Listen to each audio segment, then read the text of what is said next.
I go, hi everyone. Today we have a special guest for our podcast. I'm Z Lopez, marriage and family therapist intern. I work with couples, individual, children with psychotherapy. So I do help individuals find the best version of themselves. And I'm really excited because today we have a topic of men and women. So today we have a special guest. I'll let him introduce himself. How's it going, everyone? My name's Carlos Jimenez. Great to get a women's perspective and a men's perspective on everything. Absolutely. Thank you, Carlos. Today, I really want to touch base with you just on like the dating scene, men and women, and how they interact with each other.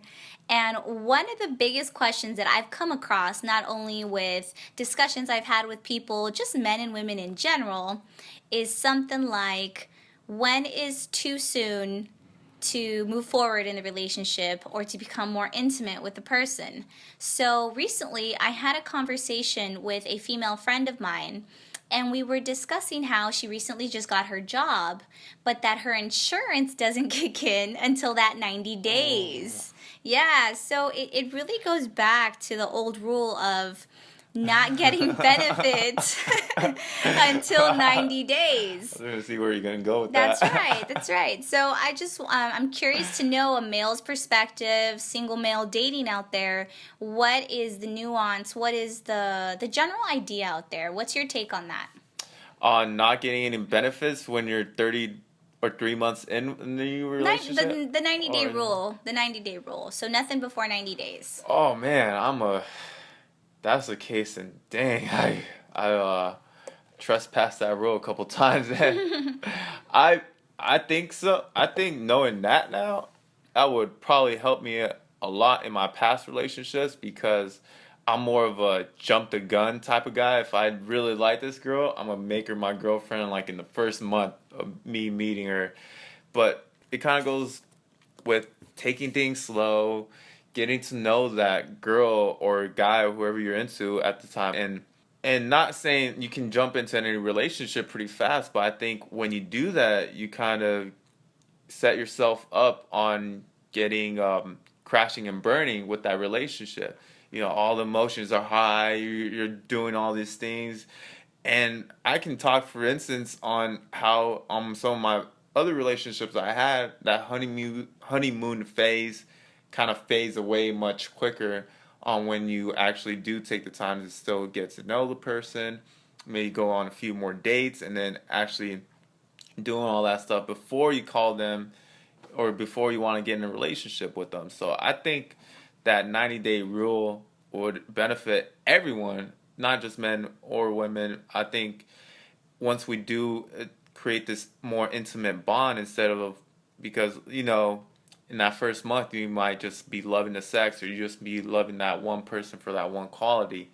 And then once you go in the 3 months, you actually get more closer, and you find out these little things about that person, like, oh, is this a deal breaker for you, or can you make this work out for the other person? So that's great that people wait on that instead of jumping the gun, from my past experiences.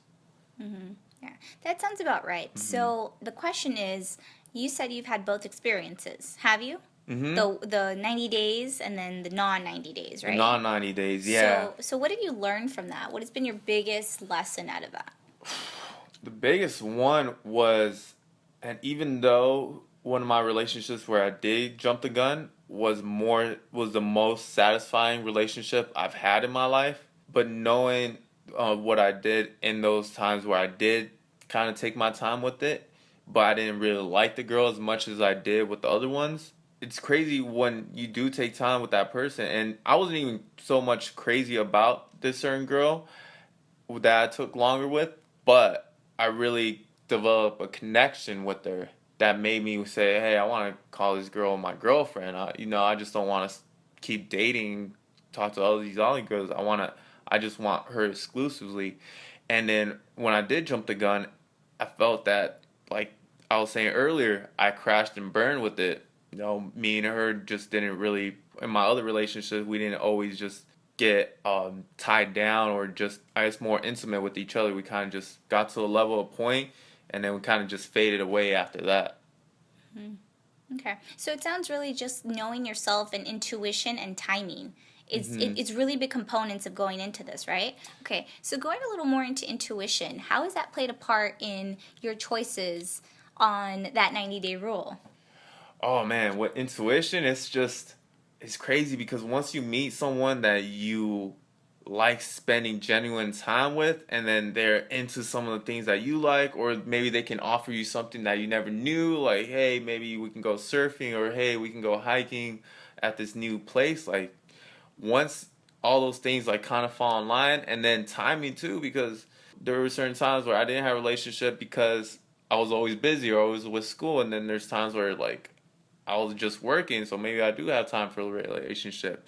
So it goes back to timing, intuition, and all those things. Like, and it's a beautiful thing once you do know that person. You want to call them your partner, because it's just because now you both of you are interconnected, and it's just crazy to know that, hey, this person really wants to spend time with me, wants to help me out do my chores, wants to help me, help me buy some groceries, all that stuff. And then it's pretty hard to find someone that's going to do that stuff with you and not just be like a one and done type of thing, or just maybe a few months more and then it's over with. So intuition plays a part. If you know this person's right for you, go with it. Don't hesitate. Maybe take your time with it more and see where it goes. But once you know that intuition, it's a great gift. It's like gold. It's like finding gold in the mind.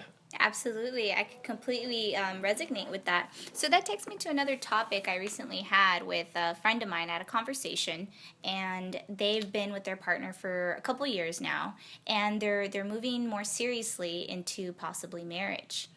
And it actually came up to where he actually was engaged before his relationship with her. And, we were really just having that conversation. Does it matter? Does it matter if your partner has been engaged before?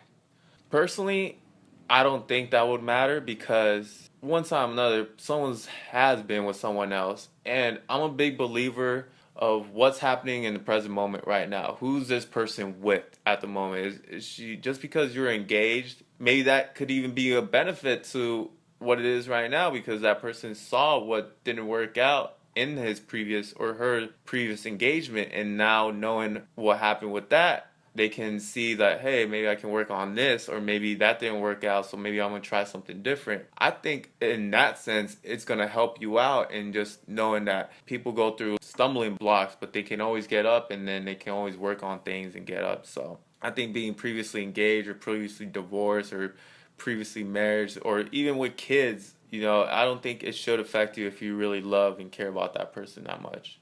Let's see. Okay. So do you feel that that's your perspective, or is that most men in general? Do you feel there's other men that would take it differently? Oh yeah, definitely. Because there's some of my friends who won't date a girl if they knew what they were about, or if they kind of like slept around, or if they and not saying that's bad.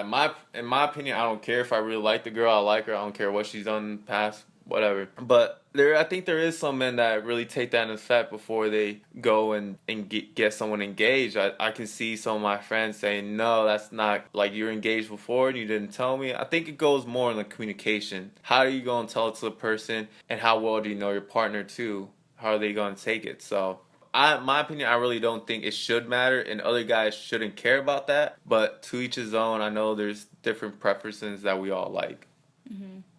Okay, I hear you. So now, I think what else came up between this conversation that I had with, a friend of mine is, what if, the engagement goes really well, right? They get engaged, there's a ring given, but then you find out that ring has been someone else's before. And I'm not talking about that family heirloom. I'm not talking about grandma's ring, or, that special something that was within the family for a long time. I'm not talking about that. I'm talking about like a second-hand ring. What are your thoughts on that? Oh man, no, that I'm surprised you won't even return that ring like after it was done, honestly. But I don't think that's something. Who knows? Maybe if you, like I said, maybe if you communicate that with your partner and tell them like, hey, like, how do you feel about this? Like, it used to be my ex's, but even having that conversation, I don't know how it can go well with that other person, because it's kind of like a hand-me-down. It's like, I think even buying like a cheaper ring that's brand new would even be better than having like this expensive hand-me-down, you know, because it's more about the messaging than it's about what it actually is. I think that's a big no-no in my opinion. I would not want to do that. So any guys that think about doing that, think twice. Okay. So now I'm going to flip it a little bit. So now what if this ring was not yours previously? What if it was not owned by you? You just, let's say you go into the jewelry store, you know, you're ready to propose to your partner, and you go and they give you this amazing deal. It's kind of like a refurbished item on Amazon. Do you take it? If you get a good deal, I'm going to say take it because, look, like I said, it's more about the messaging, too. I mean, we're spending money on rings and all that. But, yeah, I mean, if it's someone's previous and you get a good deal or, like, it doesn't... Because the reason why I said no to the other one is because it's your ex's.